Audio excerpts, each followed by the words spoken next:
Assalamualaikum warahmatullahi wabarakatuh. Waalaikumsalam warahmatullahi wabarakatuh. Selamat pagi semuanya. Pagi, Bu. Bagaimana kabar kalian hari ini anak-anak? Baik, Bu.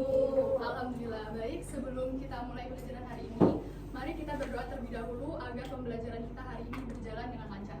Amel, silakan dipimpin doa ya. Untuk memulai pembelajaran kita pada pagi hari ini, kita berdoa dulu yang menurut kepercayaan dan agama masing-masing. Berdoa dalam hati, mulai.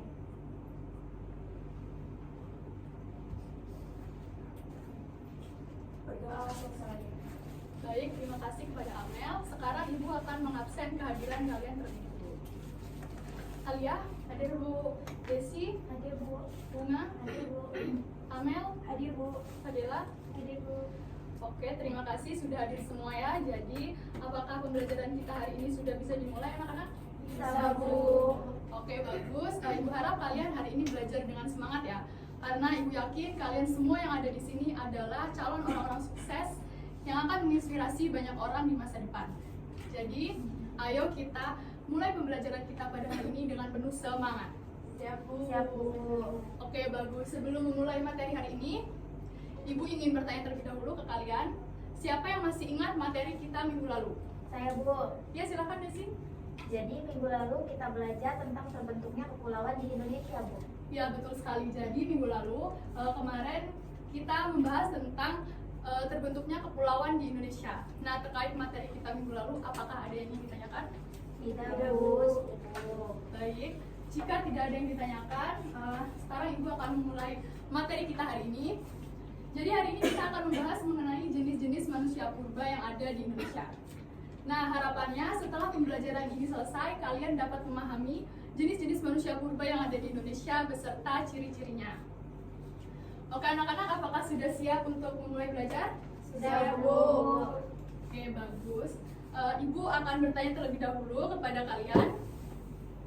Anak-anak, bayangkan jika kalian hidup jutaan tahun lalu, belum ada listrik, belum ada rumah, dan juga belum ada internet. Kira-kira bagaimana cara kalian bertahan hidup? Bu. Oke, Fadila. Kalau saya mungkin akan mencari buah-buahan liar atau berburu hewan untuk makan, Bu. Oke, bagus. Saya, Bu. Silakan, Bu. Kalau saya, Bu, mungkin saya akan membuat alat sederhana dari batu atau kayu untuk membantu mencari makanan yang melindungi diri, Bu. Oke, bagus, Fadila dan juga Bunga. Nah, anak-anak, seperti itulah manusia purba bertahan hidup. Jadi manusia purba itu bertahan hidup dengan cara menyesuaikan diri dengan lingkungan dan alam sekitarnya. Di sini Ibu akan menjelaskan mengenai jenis-jenis manusia purba di Indonesia. Kalian boleh mencatat poin-poin pentingnya ya. Oke. Di sini jadi apa sih itu manusia purba? Jadi anak-anak, manusia purba adalah manusia yang hidup jutaan tahun lalu di masa sebelum mengenal tulisan atau yang sering kita sebut masa praaksara. Dan mereka ini hidupnya bergantung dengan alam di sekitarnya. Nah, selanjutnya bagaimana cara kita mengetahui kehidupan manusia purba? Jadi anak-anak, kehidupan manusia purba itu dapat kita ketahui melalui peninggalan fosil tulang belulang mereka. Nah, di Indonesia sendiri banyak ditemukan fosil-fosil manusia purba, terutama di Jawa. Di sini ada 3 jenis manusia purba yang akan Ibu bahas. Yang pertama ada Meganthropus, yang kedua ada Pithecanthropus, dan yang ketiga adalah Homo. Langsung saja ke jenis manusia purba yang pertama, yaitu Meganthropus paleojavanicus, atau sering disebut dengan manusia besar tertua dari Jawa. Jenis manusia purba ini ditemukan oleh von Koningswald di Sangiran pada tahun 1936. Dan jenis manusia purba ini memakan jenis tumbuh-tumbuhan. Di sini bisa kita lihat ciri-cirinya, yaitu memiliki rahang bawah yang tegap dan geraham yang besar, kemudian memiliki bentuk tubuh gigi yang homonim, memiliki otot-otot tubuhnya yang kuat, dan memiliki pipi tebal, tulang pipi tebal, tonjolan kening yang mencolok, dan tidak memiliki dagu. Oke, kita lanjut. Yang selanjutnya itu ada Pithecanthropus, atau disebut dengan manusia kera yang sudah bisa berjalan tegak. Di sini ada Pithecanthropus erectus yang ditemukan di Trinil oleh Eugene Du Bois pada tahun 1891 di Trinil. volume otaknya ini sudah mencapai 900 cc. Kemudian badannya tegap dan memiliki alat pengunyah yang kuat. Berat badannya itu sekitar 100 kg dan hidupnya diperkirakan 1 juta sampai setengah juta tahun yang lalu. Kemudian yang kedua ada Pithecanthropus mojokertoensis atau yang disebut dengan tulang-tulangnya ini yang ditemukan adalah tulang anak-anak, jadi disebut anak dari Pithecanthropus erectus. Jenis ini ditemukan di Mojokerto oleh von Koningswald, diperkirakan hidup sekitar 2,5 juta tahun yang lalu, badan tegap, memiliki muka yang menonjol ke depan dan kening tebal, serta tulang pipi yang kuat. Sampai sini apakah dapat dipahami anak-anak? Paham.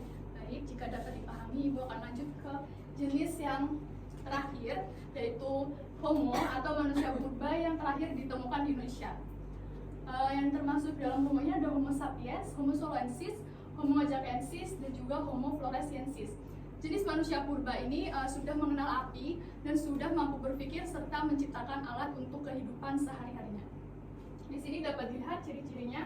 Volume otaknya mencapai 1000 sampai 1450 cc, kemudian muka lebar dengan hidung yang lebar. Bentuk fisiknya itu sudah seperti manusia.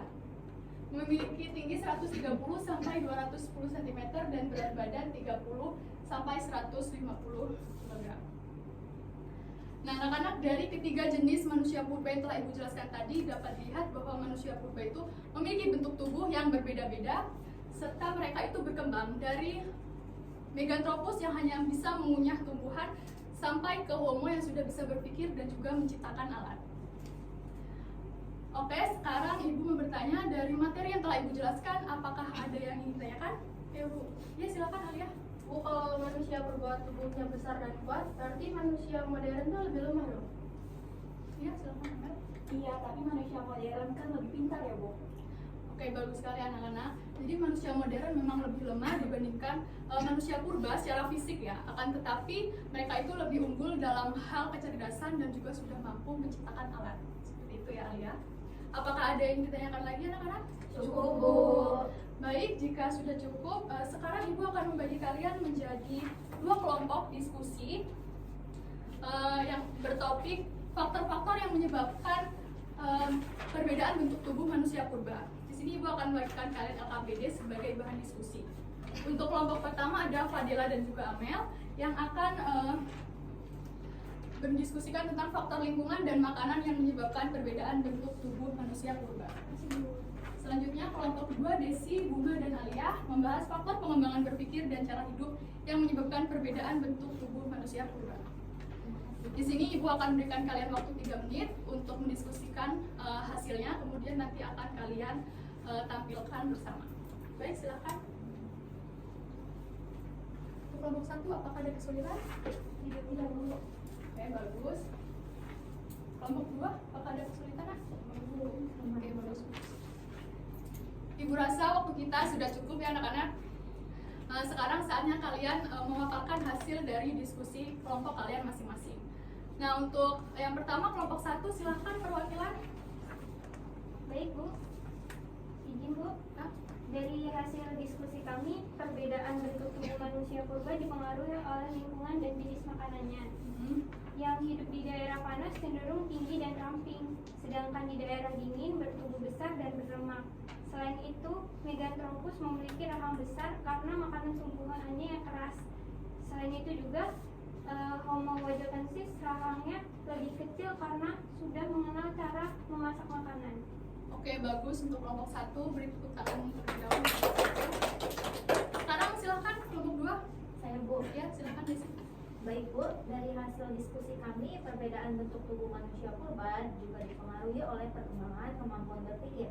Awalnya mereka berburu dan meramu, sehingga tubuhnya kuat dan berotot. Namun, saat mulai membuat alat, bercocok tanam, dan hidup menetap, otak mereka berkembang, tubuh makin tegak, rahang mengecil, dan akhirnya bentuknya semakin mirip menjadi manusia modern. Oke, bagus. Beri tepuk tangan untuk kelompok 2. Jadi dari diskusi kalian tadi dapat disimpulkan ya anak-anak bahwa perbedaan bentuk tubuh manusia purba itu dipengaruhi oleh beberapa faktor, diantaranya faktor lingkungan, makanan, dan juga perkembangan berpikir dan cara hidup mereka. Nah, dari hasil diskusi kalian tadi Ibu rasa kalian sudah paham ya dengan materi yang Ibu sampaikan. Ngomong-ngomong, kalian masih pada semangat gak nih? Masih. Oke, sekarang Ibu ada games. Ibu sekarang akan mengajak kalian bermain games, yaitu cocokologi jejak fosil. Nah, di sini Ibu sudah menempelkan 5 jenis manusia purba yang ada di Indonesia. Kemudian Ibu sudah menyiapkan kartu yang berisi deskripsi dari masing-masing manusia purba yang sudah Ibu tempelkan. Sekarang kalian boleh maju ke depan semuanya dan mengambil satu persatu. Boleh maju.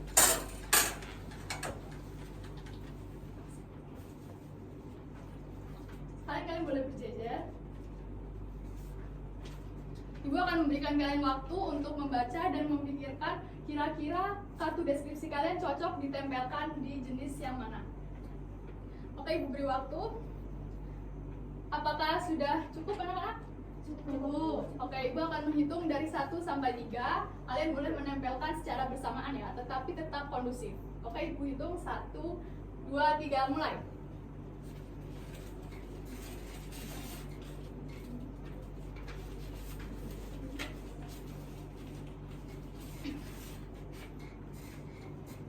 Oke, bagus. Sekarang boleh duduk kembali. Ibu akan memeriksa satu persatu. Ditemukan di Sangiran oleh Von Coneswell berhampu besar dan kuat pemakan tumbuhan. Dia betul sekali Meganthropus paleojapanicus. Oke, bagus anak-anak. Semua kartu kalian tempelkan dengan baik. Berarti kalian sudah paham dengan materi yang Ibu sampaikan ya. Gimana nih anak-anak, gamesnya seru atau tidak? Seru. Nah, dari games tadi berarti kalian sudah paham dengan yang Ibu sampaikan. Karena sekarang kita sudah di penghujung pembelajaran. Adakah dari kalian yang ingin menyimpulkan pembelajaran kita hari ini? Saya, Bu. Ya, silakan Alia. Baik, Bu, yang saya simpulkan dari pembelajaran kita hari ini yaitu manusia purba memiliki jenis tubuh yang berbeda-beda.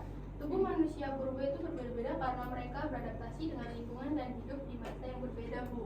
Oke, bagus sekali Alia. Di sini Ibu akan menambahkan sedikit ya. Jadi anak-anak kesimpulannya, semakin berkembang cara hidup manusia purba, maka semakin berkembang juga bentuk tubuh dan juga otaknya.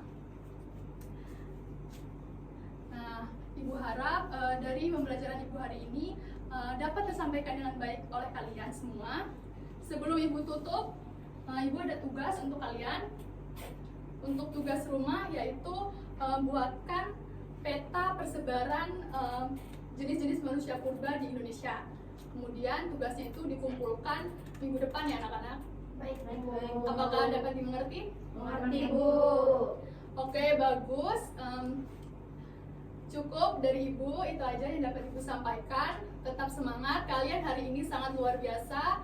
Ibu harap kalian kedepannya lebih semangat lagi belajar. Ibu akhiri, wassalamualaikum warahmatullahi wabarakatuh. Waalaikumsalam warahmatullahi wabarakatuh.